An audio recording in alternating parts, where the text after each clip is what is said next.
tapped into the Crucial Convo podcast. Thanks for tapping in if you tapped in yet. If not, it's all good. Appreciate all the new subscribers, everybody who's been tapping into the channel. We usually do the podcast on Fridays, but we're going to hop into some lives, start doing some more lives. So if you are tapped into the channel and checked out any of the content, again, thank you. Make sure to hit the subscribe button if you're on the channel. We're going to hop into a few things tonight. Man, the world is spinning at light speed right now. There's so much going on, so I don't even know where to start. But we're gonna get into it. Let's go over first to the death of Gene Hackman. I just heard about this earlier. It's a little crazy, so I'm gonna go ahead and let me pull this up real quick. I mean, there's too much going on, so let's check this out. What is going on with Mr. Hackman? So let's pull up that real quick. A cloud of suspicion surrounds the deaths of Oscar-winning actor Gene Hackman and his wife, whose bodies were found in their Santa Fe home. No one had seen the couple for days, and authorities say they had been dead for some time. The sheriff now says they are not ruling out foul play. Jim Murray with the 911 call that alerted police to the deaths. Mystery surrounds the shocking death of actor Gene Hackman and his wife. The 95-year-old legend and his wife Betsy were found dead in their sprawling estate in Santa Fe. Initial reports said no foul play was suspected, and there was speculation that they were killed by carbon monoxide poisoning. But now, in a jaw-dropping turn of events, their deaths are being called suspicious enough in nature to require a thorough search and investigation. According to this search warrant, 2 maintenance workers reported finding their bodies. I think we just found one deceased person inside a house. Are they moving at all? No, dude, they're not moving. Just send somebody out here really quick. The workers discovered the front door of the residence open. Hackman's body was found near the kitchen area.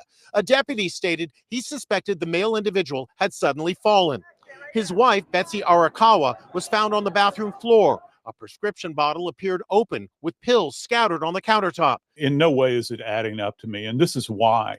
I've handled thousands of death investigations over the course of my career, and it is such a rarity, an anomaly, to have 2 people fall over dead at one time without some major causal effect. Gene and his wife were dog lovers. Their German Shepherd was also discovered dead, but 2 other dogs were found roaming the property. I find it interesting that the canine is found allegedly in a closet. Right now, the information that's coming out is so murky.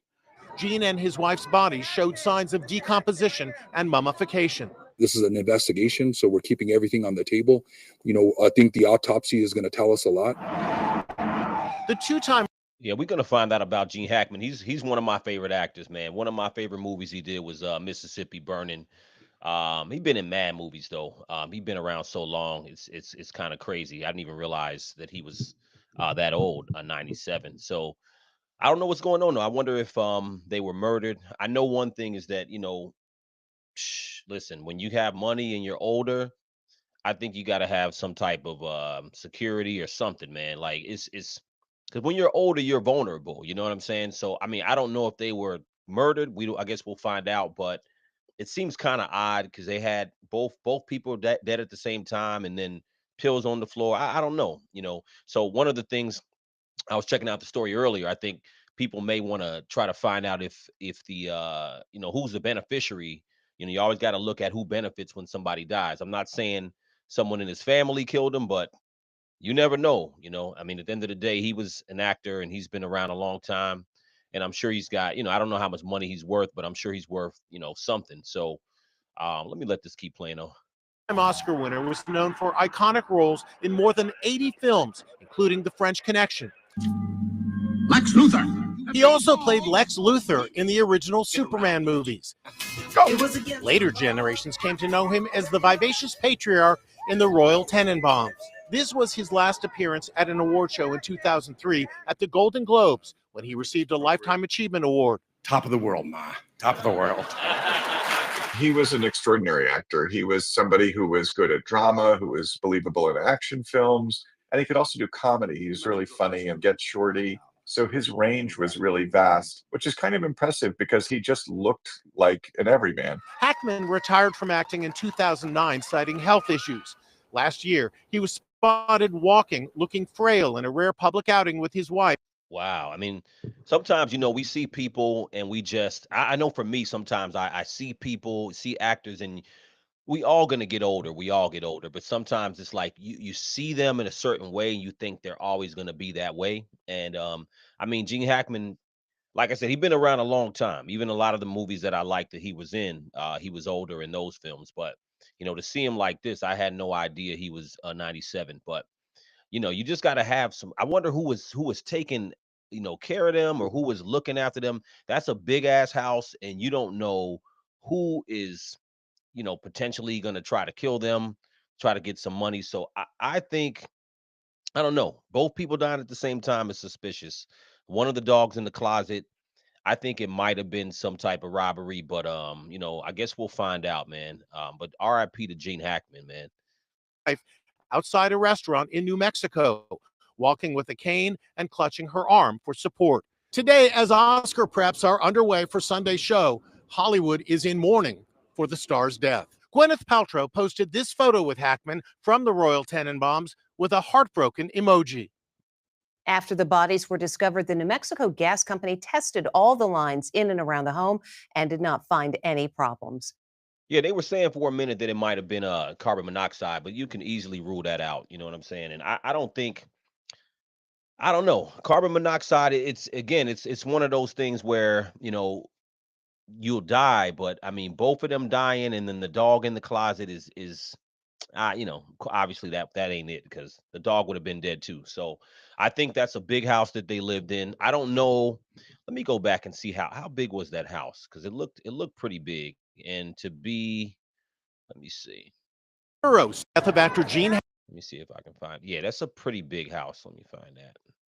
There we go. Yeah, that's a pretty big house. And as you get older, man, you got to downsize. So I mean, maybe that's downsizing it to some people, but that's a big house. And to be 97 years old, I don't know how old his wife was, but you got to downsize to something that, you can manage, and something where you can know you're surrounded, know what's going on. One of my biggest things about living around a lot of woodsy areas is that you can't necessarily see what's going on. Maybe because I always grew up in urban city environments, but at 97, I'm not living in a house like that, because anybody could creep up on you and try to do something to you. And then you have it where neighbors can't even see what's going on. You know what I'm saying? So if they signs of decomposition and things like that, it sounds like they were dead for days, maybe a week. So, no one is able to find out what happened when it happened, or shortly thereafter. And the other thing is that obviously, you get older, family members aren't always around, and that's one of the biggest things. As you get older, you need people to do checks on you, make sure you're good day in, day out. So but anyway, let me move on to some other stuff. I want to talk about Chi-Town. Man, Mayor Brandon Johnson, who would have ever thought the approval ratings could get worse than what they are? So let me go over to Brandon Johnson. Now, I'm originally from Chicago, so I still pay a lot of attention to what's going on. I think that in light of what's going on with Chicago, we've been talking about immigration. I've been talking about it for a while. And man, with immigration, Chicago is one of those cities where they don't really listen to the citizens. The citizens aren't happy, and I've been paying attention to it. So let me play a little bit about Brandon Johnson and his approval rating in relation to that. So we'll talk about that, and then we'll also talk about the loan that Chicago took out. So let me play this real quick. Morning, Chicago Mayor Brandon Johnson, one of 4 sanctuary city mayors, testifying in Washington next week to defend their city's sanctuary policies. House Oversight Chair James Comer will lead the hearing and called the mayors out on X, writing, quote, "The pro-illegal alien mayors of Boston, Chicago, Denver, and New York City have implemented reckless illegal policies that shield criminal aliens from immigration enforcement and endanger public safety. Chicago resident Kata Truss is the director of the Community Roundtable, and she joins me now. Kata, right now, your mayor is below 7% approval rating. That is one of the lowest, if not the lowest, mayoral approval. Hold up, 7%. Damn, you might as well be nothing at this point. 7% approval rating. Ratings in history. Who is he fighting for when the great people of Chicago have said time and time again that they do not want these sanctuary policies? Well, he is fighting for the migrants. You know, those are the people that you see him standing up for.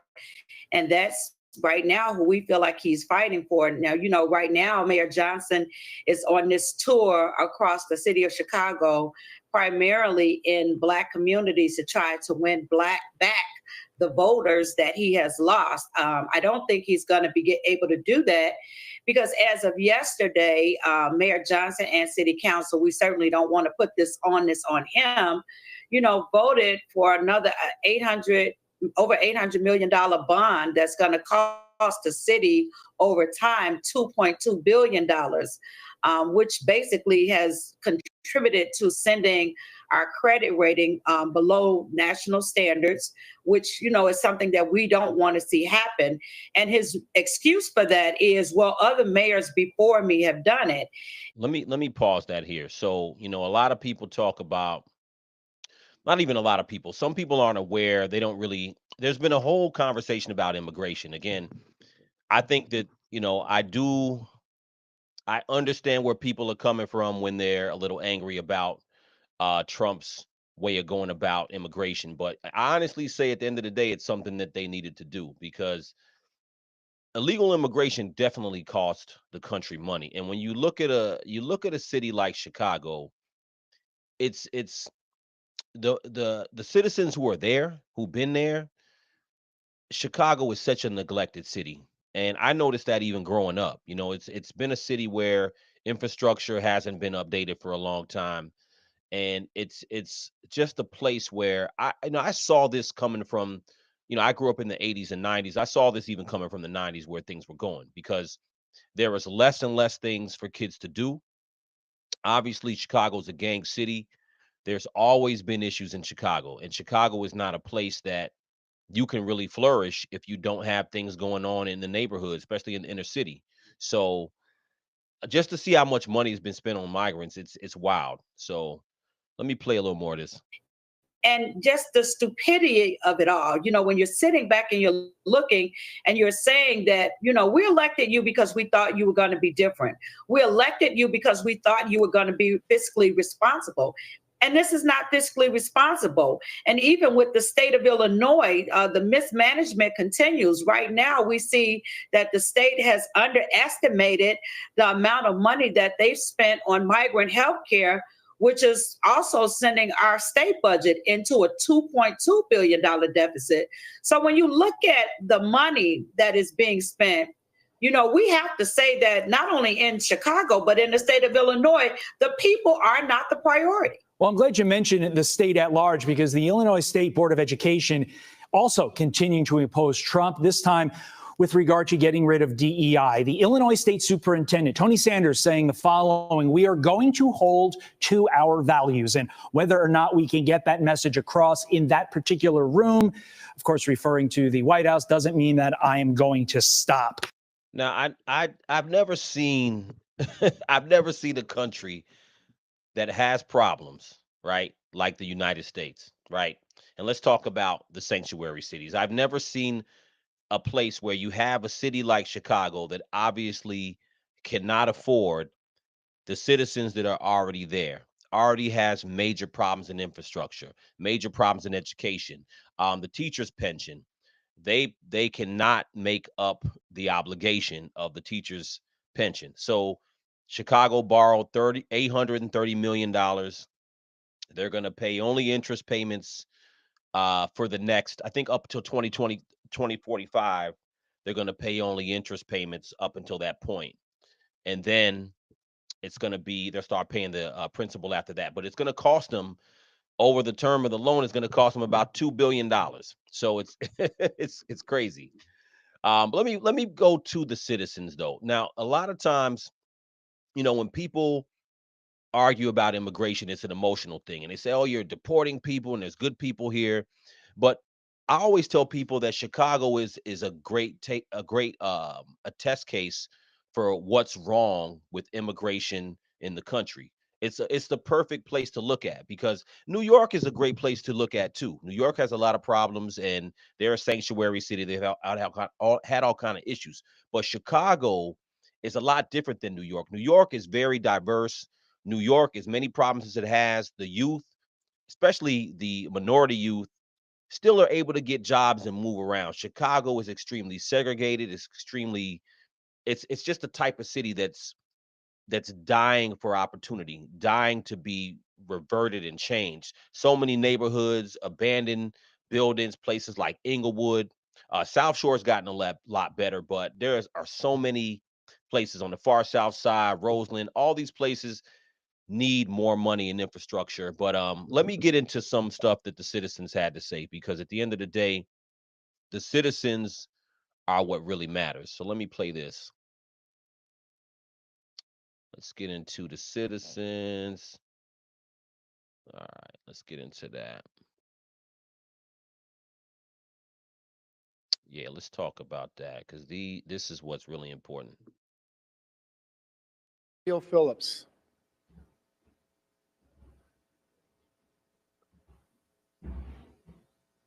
Good morning. Good morning. I don't have a lot to say, but Doge, they recently reported an estimate of $65 billion in savings. And I know you go to Capitol Hill next month.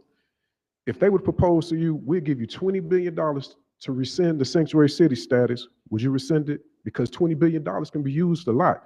It could be used even in a municipal bankruptcy, like Mike Duggan did in Detroit in his first term. So it's not about how long you've been, it's about the usage of it.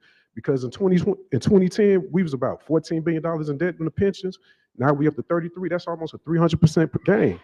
And I don't understand people don't understand how important it is to become solvent. Because if we default on a loan, the whole city falls. So that's how you restructure the debt, by actually dealing with it, because it takes a strong will to make a right decision. And that's what you're gonna need to do with that. Also, here's why you should definitely publish your book. I believe this quote by Toni Morrison. 1% of the city is 1% of the population works for the city. Us in the private sector, we shouldn't be subsidizing these pensions. We in defined contribution plans. You all in defined benefit. That means I can't retire when I want to retire if the market falls, but you can retire whenever you at will, and you won't even feel the effect of that. That's not right to us. So some of that money also, if they was to give it to you, you could lobby so they could change pension laws at the state level so that could free us up. And another thing, what we could probably do with that money if they did propose that to you. Only like 1 or 2% of the schools have like HVAC, welding, or even electrician. It don't make sense for a kid to go to school for 13 years and not graduate with an income earning skill. Why all the schools don't have dual enrollment? Why all the schools don't have more trades in them? It's 157 schools, and that's only 1% or 2% of them that can do that. So now let's stop it there. Now, as far as trades, man, I'm telling you that I've been having this conversation with people for a while. As far as high school, there's no reason why trades should not be in school. Trades should be back into high school. And that's especially when you talk about the Black community. One of the biggest things with the Black community is that our boys are growing up, and even, people in general, they're growing up in not having any actual marketable skills to make money. And I totally agree. I think that should be a huge initiative for the high schools because, first of all, the reading levels are very low, especially in our neighborhoods. Chicago, I don't know the exact figure. I want to say Chicago, the dropout rate is high in Chicago. The dropout rate, especially for Black boys, is probably around 50%, if I'm not mistaken. But trade should definitely be back in schools, man. People, they used to have even the basic stuff.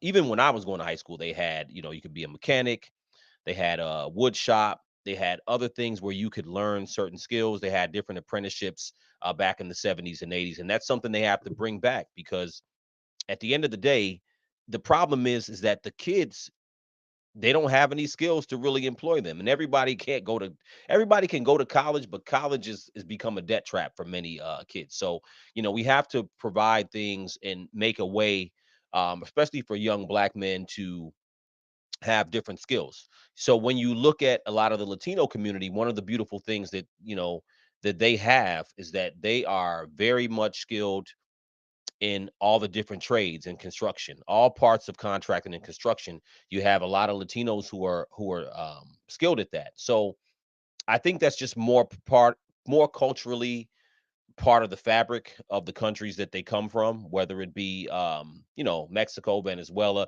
all the Latin countries. It's more interwoven into the culture.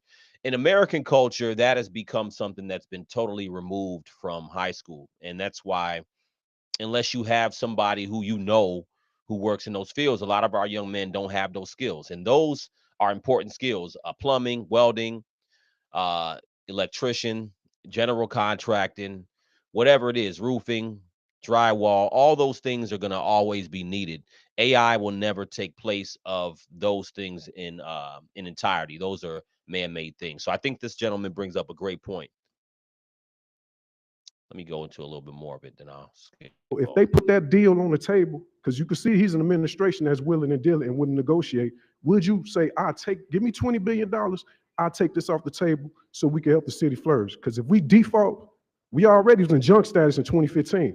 And some of the aldermen were here, and that's why we probably got our credit score low last month, because some of them here, you can't put new wine in old wineskin.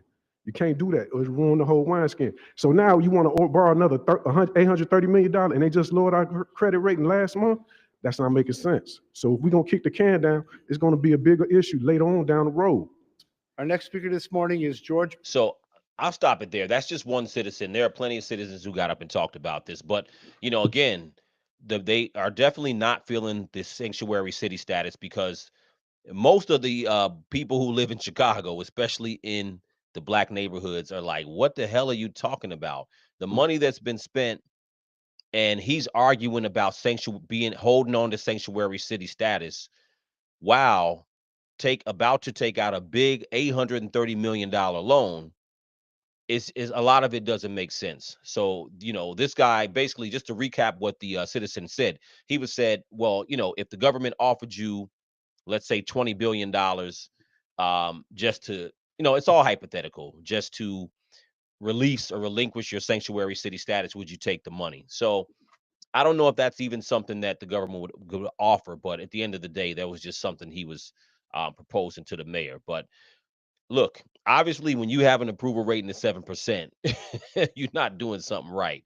And really, the money, at the end of the day, they're kicking the can down the road, because it's going to be an $830 million loan, or $830 million loan that's going to end up costing $2 billion. Excuse me, $830 billion is going to cost $2 billion down the road. So let me move on to something else, though, because, and I just misspoke. It's 830 million that over the course of the loan will turn into 2 billion. So let me make sure I get that right. But they're going to pay all interest through 2045, and then they'll start hitting the principal later. But many people are criticizing it because they're just saying, hey, all it's going to do is really pay off some other things, like take care of the obligations of the teachers union. And they also I believe they're giving $1 million to each alderman to do what they see fit. That could be a good or bad thing, depending on, who's doing what with it. But let me move on to some other stuff right now. There's too much going on in the world right now, way too much. So we're going to move on. I want to talk about, what do I want to talk about now?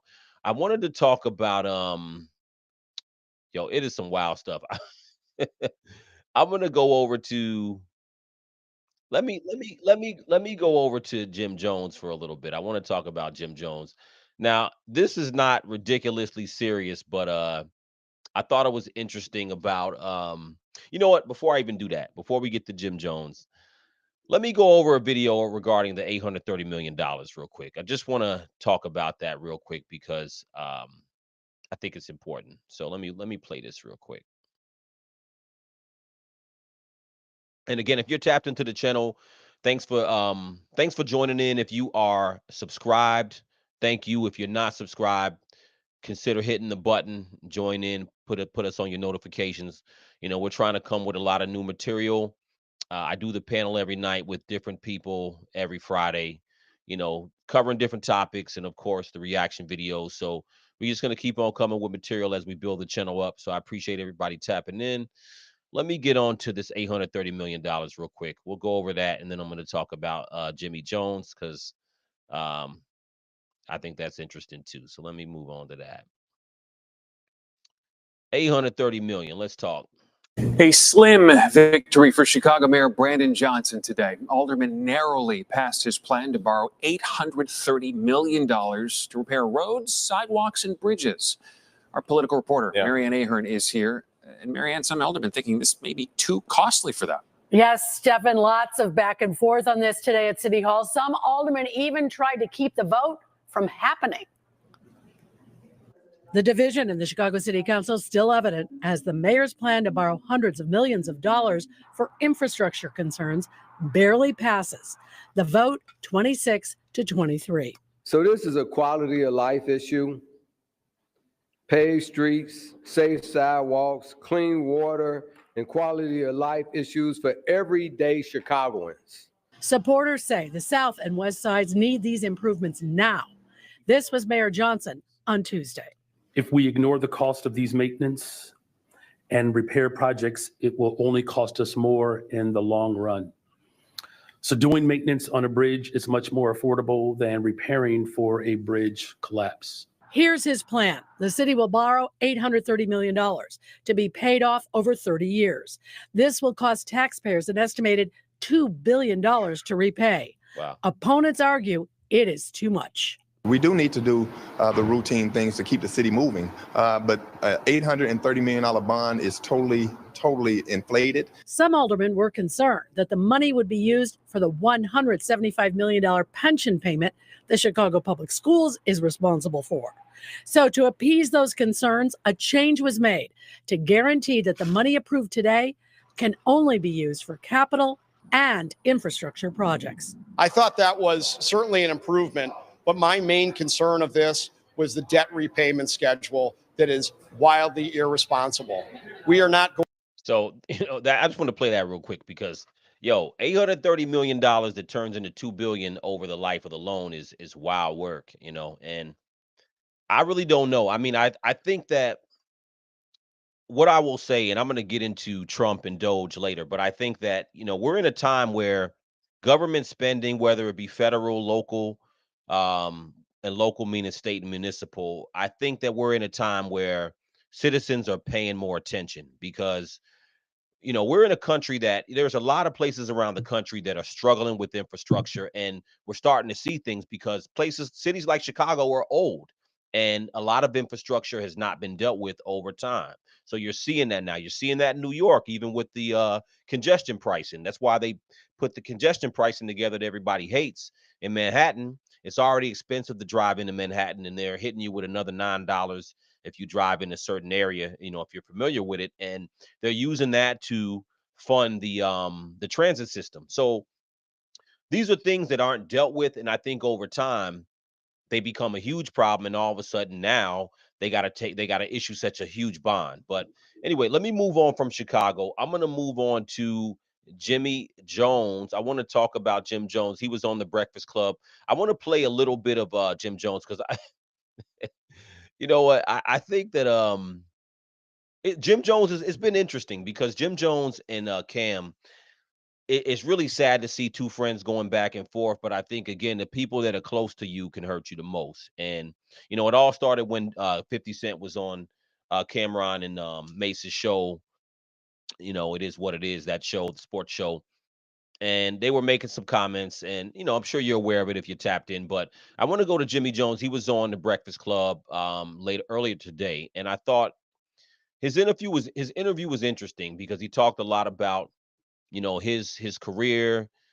He talked a lot about his ups and downs, and talked about his album, of course. And they asked him some interesting questions. But when they did ask him about Cameron, he did challenge him to a little fight. So I'm going to play this real quick. I thought it was interesting. So let me play that.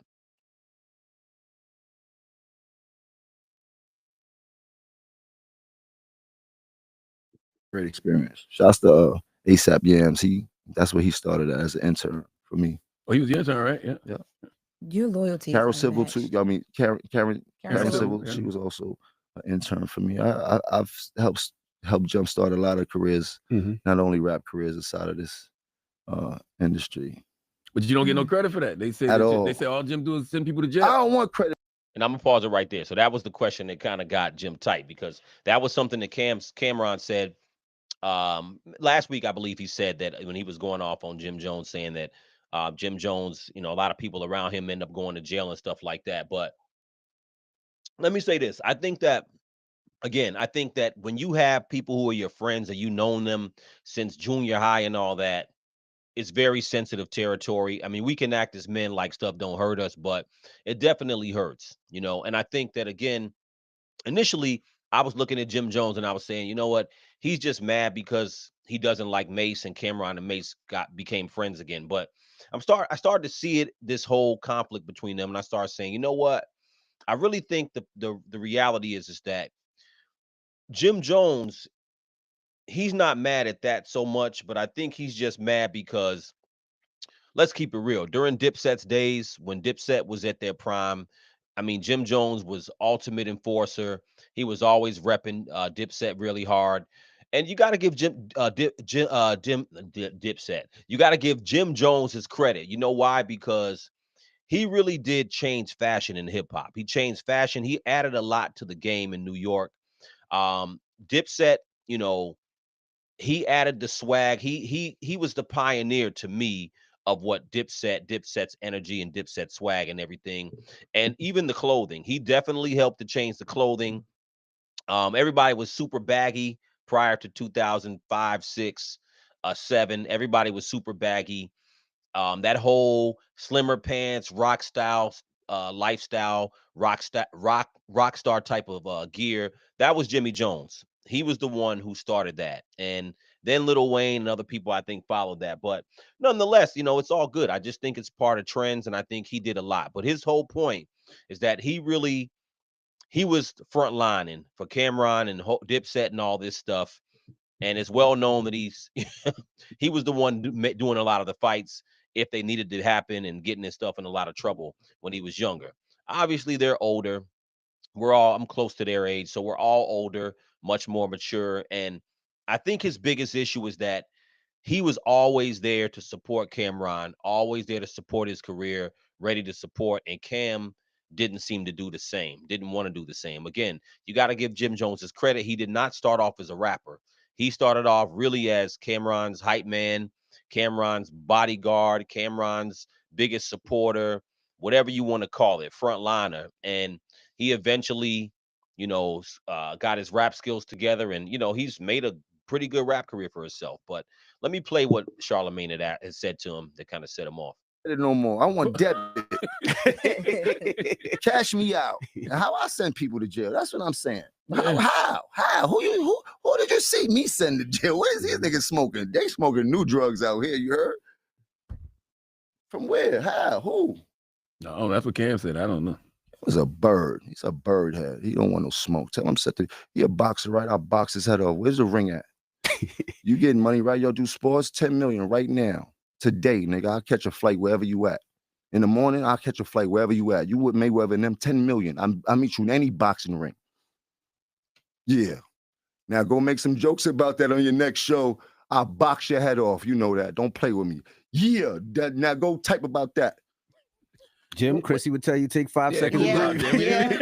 Chrissy would tell you take 5 seconds and breathe. Church steps. You have the church steps. You cannot act like that. Chrissy would say, Now, I would say that as black men, we can't always resort to fighting over everything. That's the first thing I would say. But again, when it's your friend and you've known this person all the way since junior high, everything they say is going to bother you. So I think Jim Jones, he's known to be a hothead. And I think that, as we get older, as men, look, once we pass 40 years old, your whole goal in life is you should be trying to never get into a fight. For me, I can fight, I can use my hands, but here's the thing. I'm not trying to use my hands. It looks crazy fighting at 40, 50 years old, right? The only way I'm going to get into a fight in 2025 and beyond is if someone threatens my wife, my kids, or someone in my family and there's a viable threat. That I'll get busy over that hands down. But I'm not going to fight over every little argument every time something goes down. But again, I think with him and Cam being friends for so long, they need to sit down and just, hash it out and make peace. Because again, when someone knows you for a long time, everything they say hurts. And I think as men, it's hard for us to admit sometimes when things hurt. Now, Jim, he does wear his heart on his sleeve. He has spoken about it. Him and Cam have been going through it for a while. He spoke on it on Funk Master Flex, I don't know, 6-7 years ago or something like that.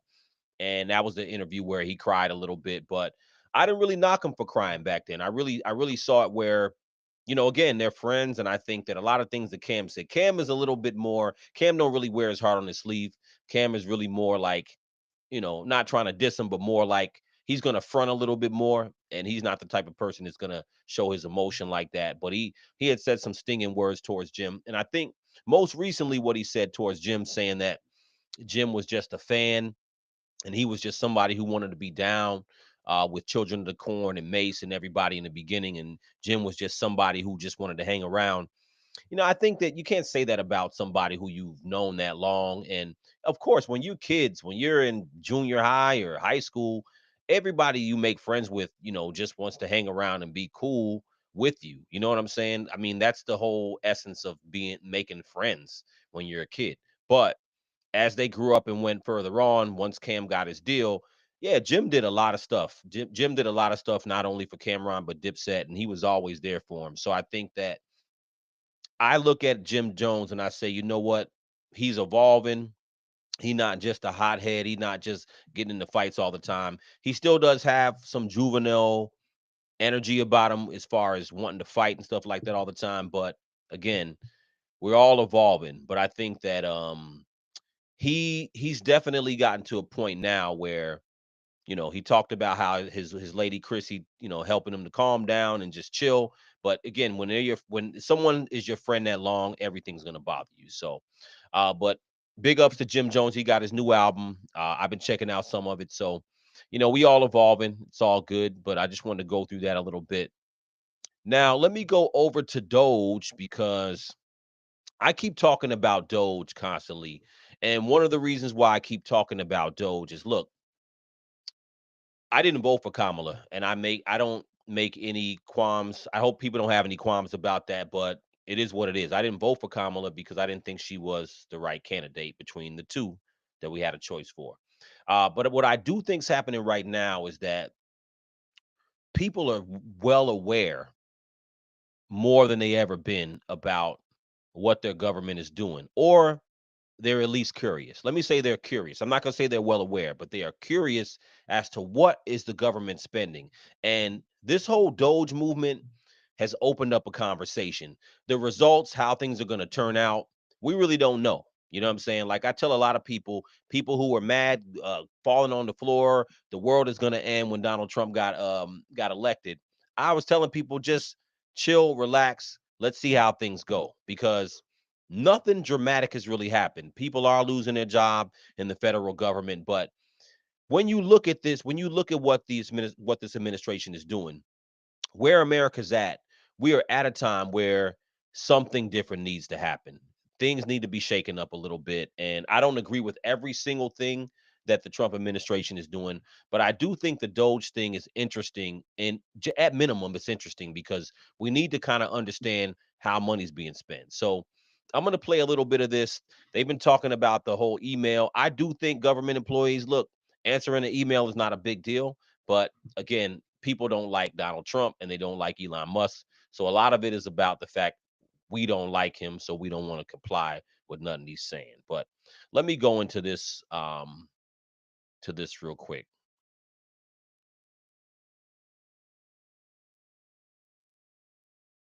Tonight, President Trump converting his first cabinet meeting into a rolling press conference.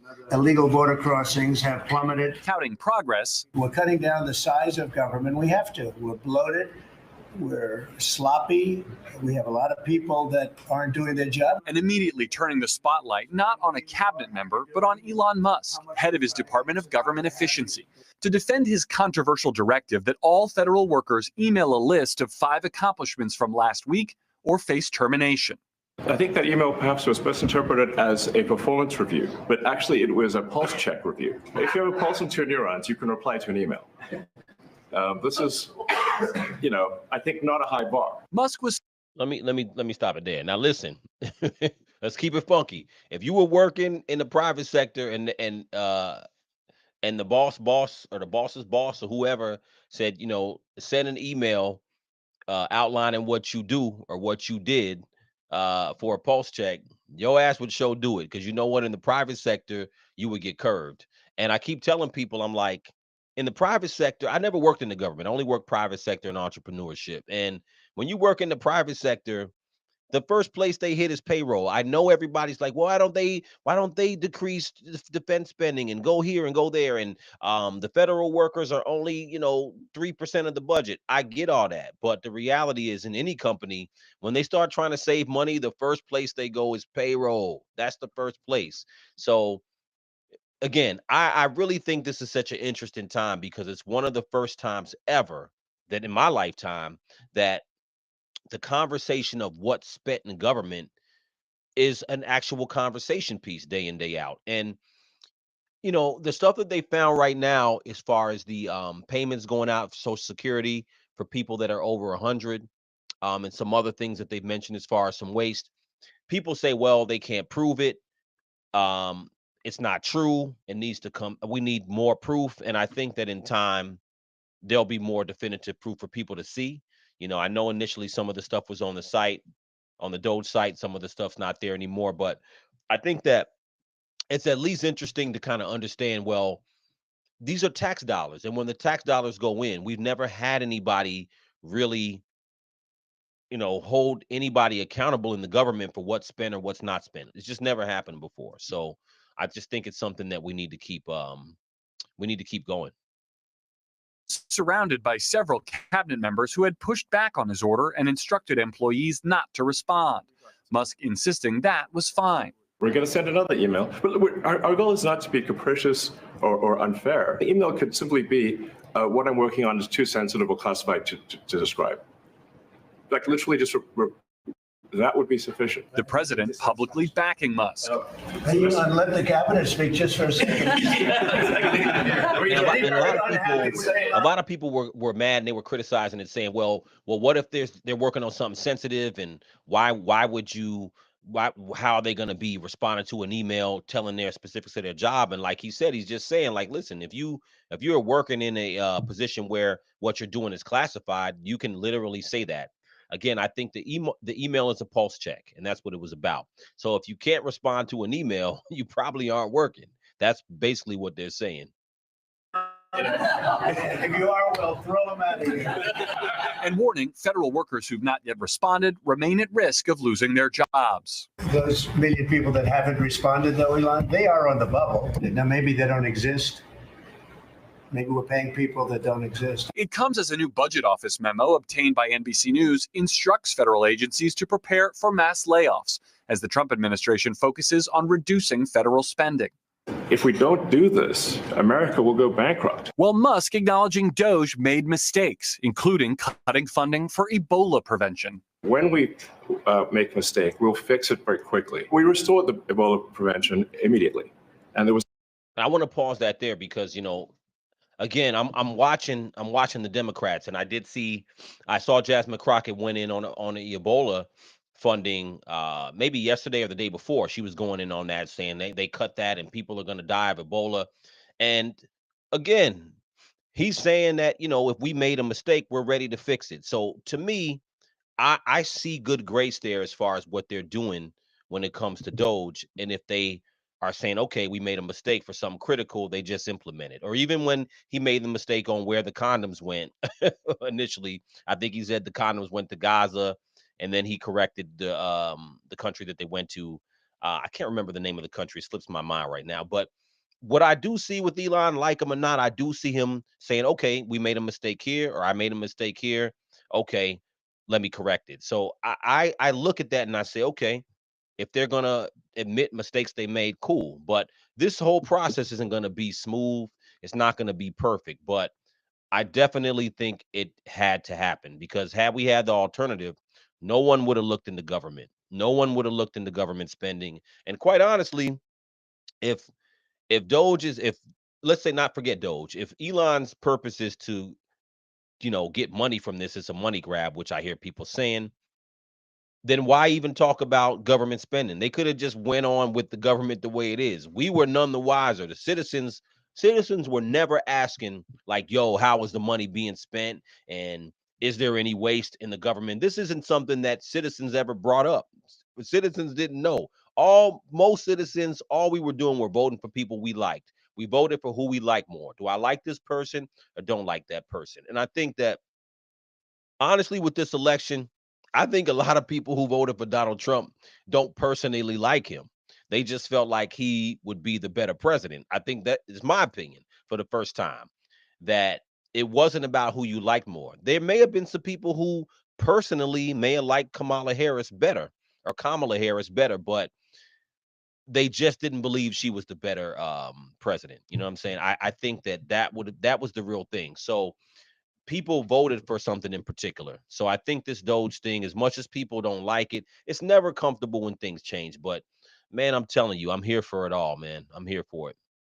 Was no interruption. The president also making headlines on Ukraine, revealing President Zelensky will visit the White House Friday for the signing of an agreement to jointly develop the country's valuable rare earth minerals to recoup billions in U.S. aid sent to Ukraine.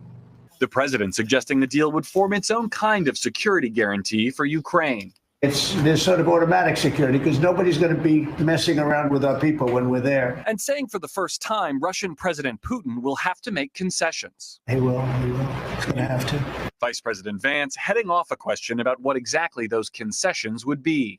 We're not going to do the negotiation in public with the American media. He's doing the job of a diplomat. The president also speaking about the Middle East after posting this AI-generated video featuring his name and face in a future redeveloped Gaza.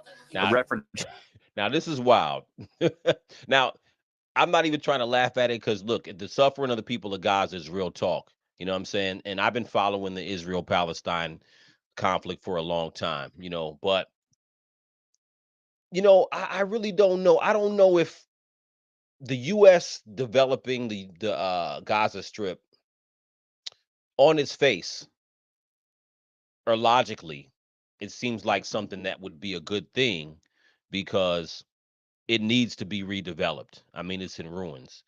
However, the U.S. might not be the best face to be dealing with that, obviously, but I'm not going to get into that. That's a whole nother show. But here's the thing. I think that Donald Trump has got in, and all this stuff is happening in light speed. People have whiplash. The whole world is like, what the hell? But people who voted for him, I voted for him because I'm like, things need to change in the world, in the country, and in the world. And like him or not, he's getting at these things in light speed. He's trying to solve these things. He's trying to deal with the deficit, deal with government spending, deal with immigration, deal with what's going on in the world. Because again, it's highly unlikely that Kamala would have been able to do all these things in such a short time. And we're in a time in the world where shit has to get done immediately. We don't really have time to be playing around and talking about good vibes and all that stuff. So, what I think, again, before I move on, I just want to say, with the Democrats, and again, I don't care about party, but my point is the opposition is the Democrats. And I'm looking for opposition based on facts, and opposition based on, well, what would you do? If you wouldn't do it that way, well, what would you do? The question is, could you become a president of the United States right now in 2025 and do nothing? You know what I'm saying? Is the country at a point where we need drastic changes? I think most people agree that we do. And I think that's why he ended up getting in office. So it's going to be interesting. I don't know about Gaza. Gaza's a sensitive topic, a sensitive place, but it definitely needs to be rebuilt. There's no question about that. But the Doge situation, back to the government workers, I think that, man, send the email, because, getting fired and losing your job, over an email, to me, is not a hill that you want to die on. In my opinion, it's just not that serious, because maybe your job is justified, but you got to justify your job, and you can't be offended that someone's asking you to justify your job. You know what I'm saying? It just doesn't make sense. So let me move on, though. I want to talk about. I'll add a couple things I want to talk about. So I want to go over to John Hope Bryant. He was talking. He was on the Cam Newton show, and I think that this is a conversation. I have these conversations a lot when we talk about the Black community, Black dollars, where we're going as a community. No one has all the answers, but I think that this is some interesting things he said that isn't new. It's nothing you haven't heard before, but I think he puts it in a way that I think is great to play. He is an entrepreneur. He is, an authority on finance and capitalism, of course. So I'm gonna play John Hope Bryant. Let me play this.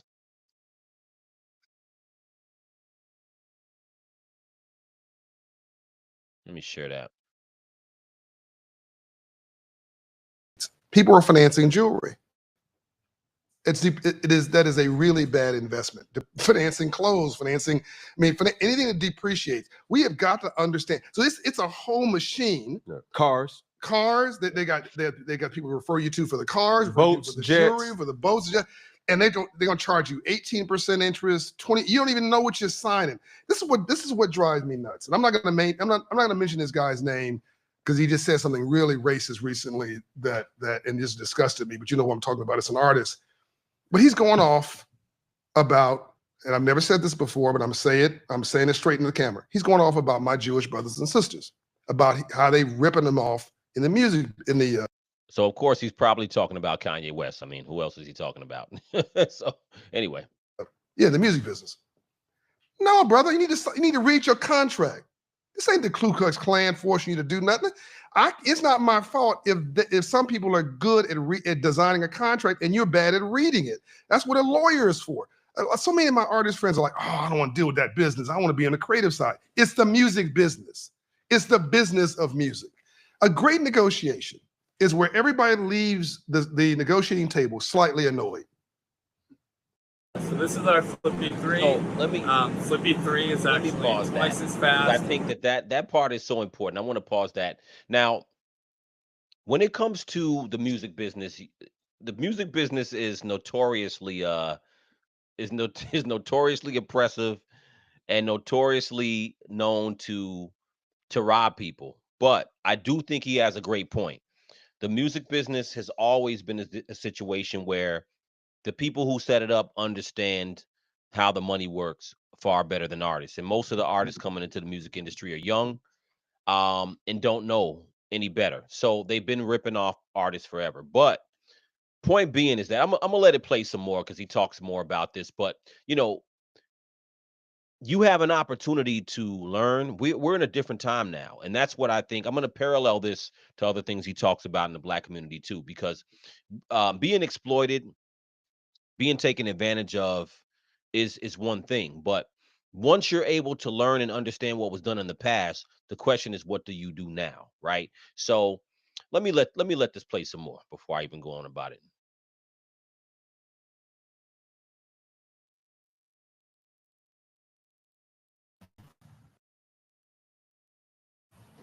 Because nobody got everything they wanted. But if one person's paying attention to details and the other person is paying attention to the music, you're gonna get played. By the way, so if there's a table sitting here, forget Jewish, Black, me. Because by the way, Motown did this. There's a bunch of folks who did the same thing. I'm sitting here. Yeah, Motown definitely Barry Gordy and them were not all perfect and great to their artists either. I mean, it's based on exploitation. It's based on most people who do business in music, or most people who do music do not understand the business. The music business is one of the it's a complicated business, but it's a simple business in a way. But you have to learn the basics to even understand the complication, if that makes sense, right? So a lot of times people don't understand how the hell they're going to make music. I was in it when I was younger, producer, rapper, I did it all. And it took me a long time to even understand how money is made in music. You just I don't know. When you're a creative, you don't think about that. You just assume, you're going to make money. You see the artist making money and you feel like, when I've reached this level of fame and stature, I'm going to make money. I don't know how. I don't know how it works, but somebody's going to send me a check. And this is what has been built on for a long time. So let me let this play. Here, you're an artist. My job is to get the most from you while paying the least. Yes. Your job is to Do the same. get the most out of me while giving up the least. Right. If I'm a better negotiator than you, or if I'm paying attention to the business and you're paying attention, I don't know, to the girl walking down the hall, or you're just in la la land, I'm gonna clean your clock. Don't come back then later on. It's already signed. And now you're upset with me because I negotiated a great deal. That's my job. Yes. Right. So I don't know where all this thing, I don't know where people gotten off on this thing about blaming somebody for being excellent at what they do. It's like somebody blaming you for scoring a touchdown. Yeah, or in your case, countless. Yeah. Well, don't hate on him. Praise him. He's good at what he does. You got people, you got folks going through inner cities right now, white people buying our homes. People are like, oh, that's gentrification. Let me stop that there for a second. So I talk about this a lot with real estate too. Now, like I said, we're at a point now, you can't be mad at people who understand the game and who understand opportunity. I used to have a mentality when I was younger. I would look at exploitation and I would look at what's fair and how things should be done and how people should act. And quite honestly, nah, it don't work like that. When I watch, even in real estate, I've watched a lot of things and I said to myself, okay, I've seen neighborhoods where people who don't live there will buy the properties because there's opportunity there. And when you talk about these things, you're talking about the Black community. A lot of it is, it's not a level of being a victim. It's not something that you're being exploited. It's just that we create opportunities in our communities sometimes because we're not taking advantage of what's there. Whether we're talking about a house that our parents or grandparents had, and he talks about this. We're not paying the taxes, things get foreclosed. There's other opportunities where maybe there's an abandoned house somewhere, and if you haven't got your money together to go get that house, it is what it is. Somebody's gonna come get it. You know what I'm saying? And let me let this play some more before I even go into it. That's not gentrification. Gentrification is, the dictionary definition is a movement to middle class values. You want that. In order for that you just don't like that the white people are buying out homes that Black people lived in. But in order for them to buy it, you got to sell it. Did I miss something?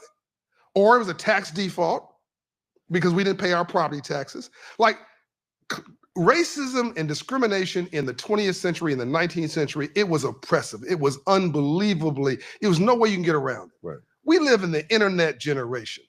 We live in the AI generation. We live in the knowledge era.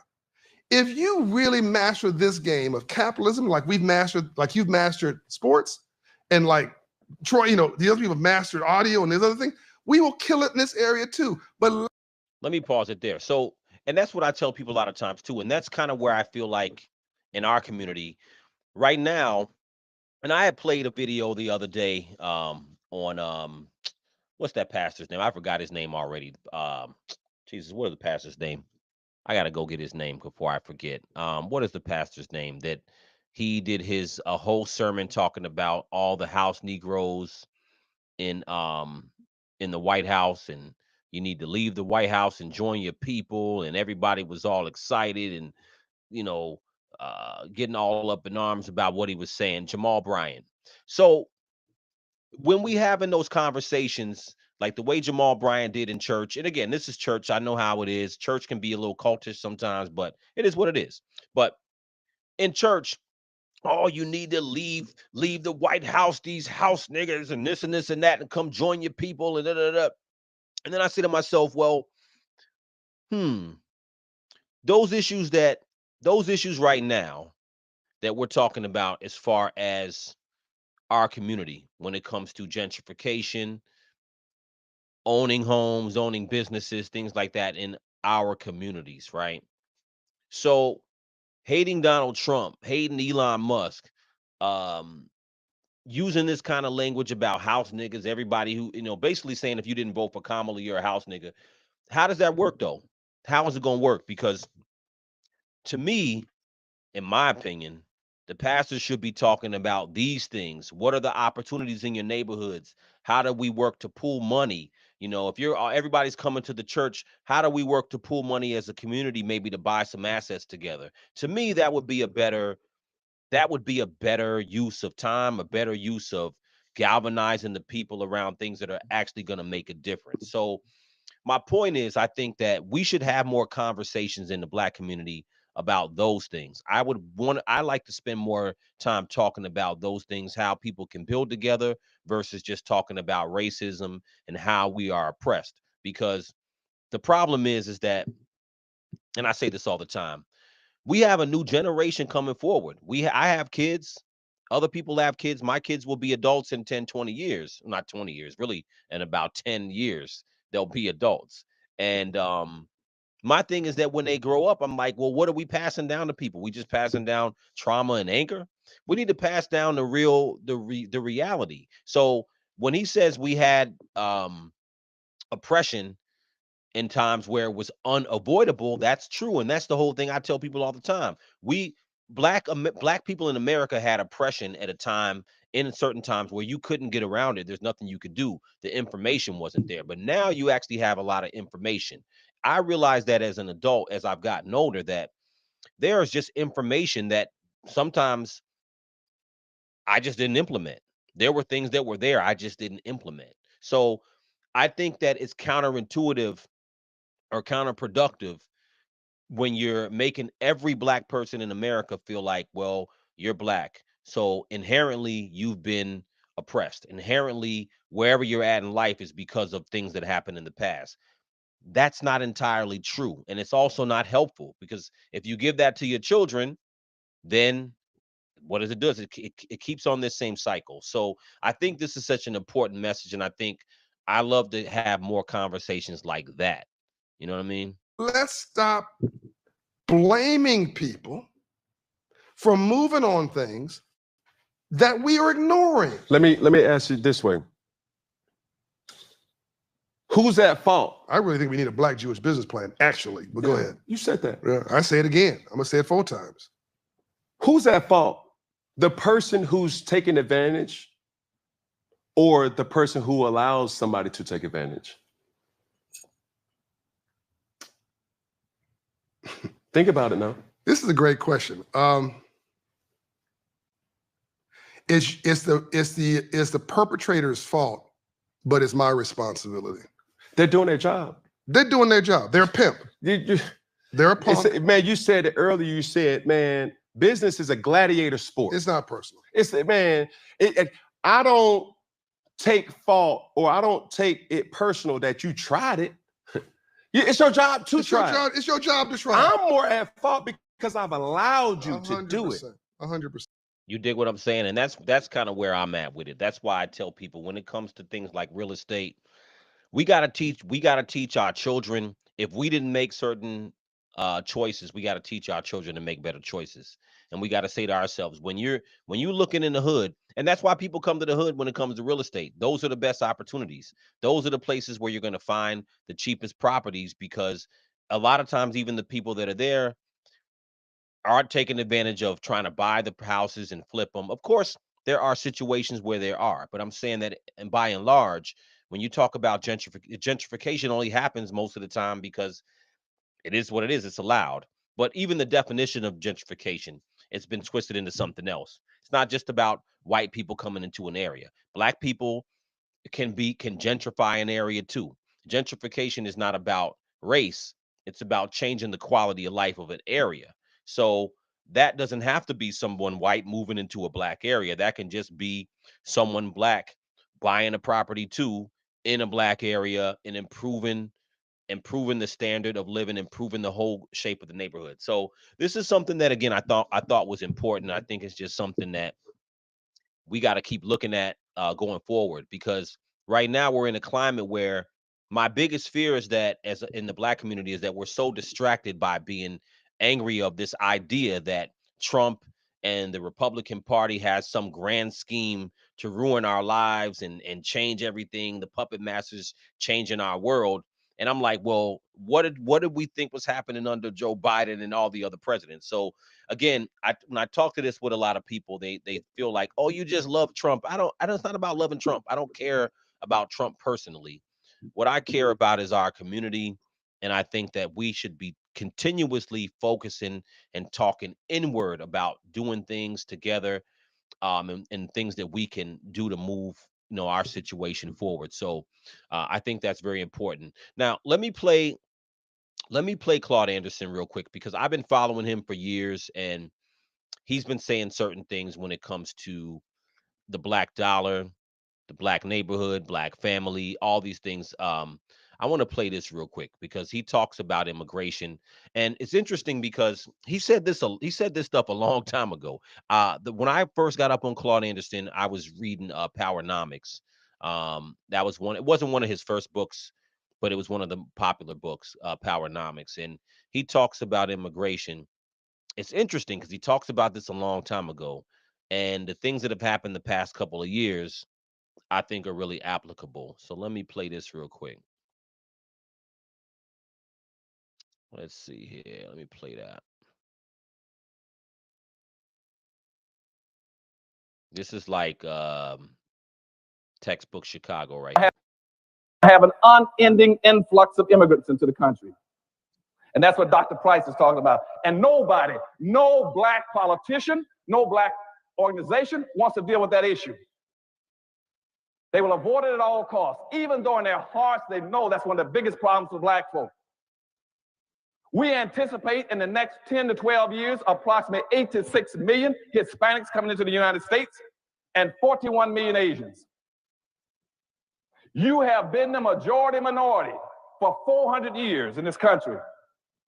You have been the #2 population for 400 years. You're going to get kicked out of being #2. You're going to go down and become #4. Now, common sense, even a third grade education would tell you, if you didn't get anything when you were #2. Right. Yeah. You all jumped ahead of me, but anyway, you can guess what you're going to get when you become #4. And the worst part about it is as you descend and go down to #4, those other groups are going to go up. And as they go past you, you're going to have major racial clashes in this country. You're going to have fights all over this country between blacks and Hispanics, blacks and Asians, blacks and poor whites. And black folk cannot fight all these groups. Everybody. Now, here's the thing. I don't think we're gonna have any major fights with any of these other groups. What I tell people all the time is, I'm like, what's happening to Black America is that Black America is becoming insignificant, and that's even worse than having a fight. At least when you have a fight, someone's acknowledging you. What's happening to our communities is that if we don't start paying attention, we're going to be irrelevant. We're going to be something where no one needs to talk to the community anyway, because you're irrelevant. They're ignoring you. So I think this is really important.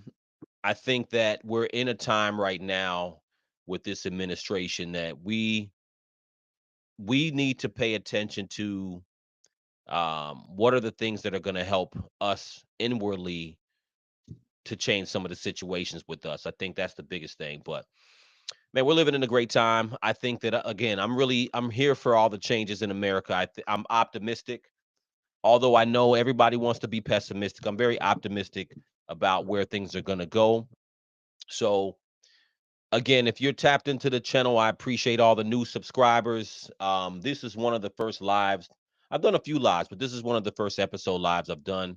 So keep tapping in. If you have not subscribed, Go ahead and hit that subscribe button. Crucial Convo Podcast. You here with your boy Kojo. And it's been a great one. I'm signing off. Keep tapping in to the Crucial Convo Podcast, and everybody, peace.